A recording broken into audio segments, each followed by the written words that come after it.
Hi friends, இன்றைக்கி ஊருக்கு போகணும் அப்படிங்கிறதுக்காக தீக்ஷித் ஸ்கூல்லேருந்து நேரத்துலேயே கூப்பிட்டு வந்துட்டார்.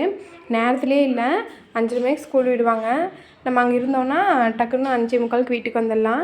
இல்லை வேனில் வந்தோன்னா 6:30 6:45 ஆயிரும். இப்போ 5:45 வீட்டுக்கு வந்துட்டாங்க. இன்றைக்கி கிளம்ப வேண்டியது தான். தீக்ஷித்துக்கிட்ட ஸ்கூலுக்கு வந்து கூப்பிட்டு வர்றேன் அப்படின்னு சொல்லிட்டு அதுக்கு நைட்டே சொல்லிட்டோம். உடனே வேன் ஏரியில் நாங்கள் வரல, நீ வேன்லேயே வந்துருந்தே ஒரு மாதிரி ஆகிட்டான். அப்புறம் கிளம்பி ஃப்ரூட்ஸ் வாங்கிட்டு வந்தாச்சு. ஊருக்கு வந்த உடனே வாங்கிட்டு வந்தது சாப்பிட்டு தான் மற்ற வேலை. அண்ணா கடைக்கு பக்கத்தாலே முஸ்லீம்ஸ் நிறையா இருக்கிறாங்க. அவங்க வந்து வருஷம் நோன்பு கஞ்சி கொடுத்து விடுவாங்க.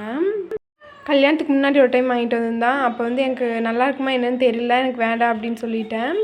அதுக்கப்புறம் வாங்கிட்டு வந்தால் நாங்கள் வந்து ஊரில் இருப்போமாச்சு, அதான் குடிக்க முடியாது. இந்த வருஷம் வாங்கிட்டு வரப்போ நாங்கள் ஊருக்கு வந்திருந்தோம். அதனால் குடிச்சு பார்க்கலாம் அப்படின்னு சொல்லி குடிச்சு பார்த்தேன், நல்லா இருந்துச்சு. அப்புறம் 2 டம்ளர் நான் குடித்தேன். புதினா ஏலக்காயெல்லாம் போட்டு டேஸ்ட்டு சூப்பராக இருந்துச்சு. அதுக்கப்புறம் குலோப் ஜாமுன் வாங்கிட்டு வந்திருந்தான். உங்களுக்கு முஸ்லீம்ஸை நோம்பு கஞ்சி பிடிக்குமா? நீங்கள் குடிச்சிருக்கீங்களா?